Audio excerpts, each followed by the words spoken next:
Yan, pwede ko nang makuha yung munggo kasi nangitim na. Tingnan natin yung isa.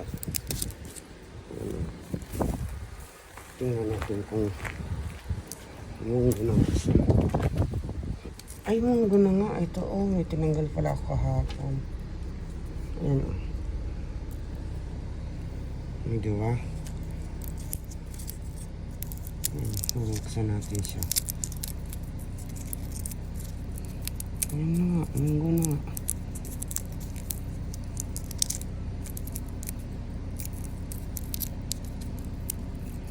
Ay, ang galing.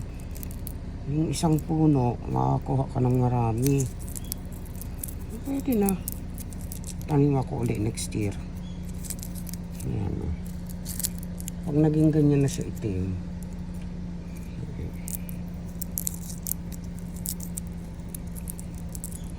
Ayan, itim na siya. Teka. Wala na naman ito. Ayan o.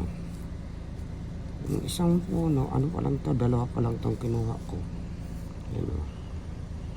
Diba? Marami din pala. Ito siya.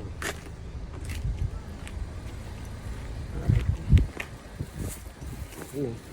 Sa isang puno, ito.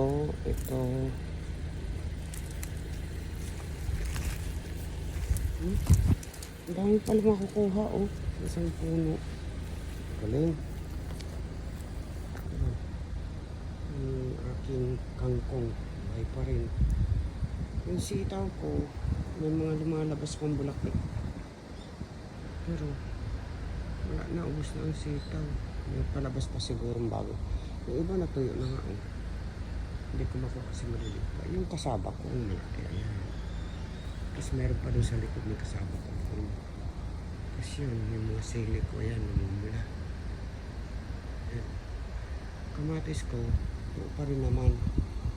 Pero konti na lang ang bunga. Naubos ko na yata. Ayan, malapit na matapos ng summer, kaya tanggalin na rin yung iba. Ayan, yung green onion ko meron pa. Tapos yung tanglad ko, ayan. Sumuhay pa yung ano ko. Aking yung talong meron pa rin, may bunga pa rin. Aking malunggay, buhay pa. Kailangan may lipat ko na yun. Kasi magkaano na. Tatapos ng summer. Diba? Tapos yung kamuti ko, hindi ko pa nagagalaw. Ayun o. Tapos, ayan. Yung kalabasa. Oh.